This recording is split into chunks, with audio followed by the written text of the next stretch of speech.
Ready to replace your propane alarm? Let's walk you through a quick and easy installation process.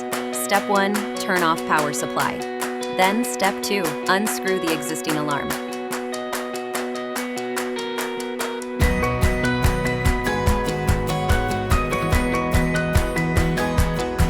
Step 3. Disconnect the old unit and dispose.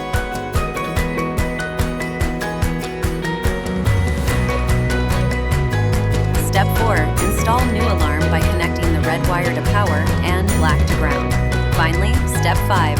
Use the previous screws to fasten your new 30 series, turn power back on, and wait approximately 15 minutes for the green light to turn steady.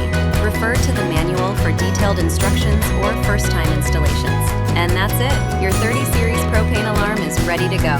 Need additional help? Visit safetyalert.com or contact our support team. Have a safe trip!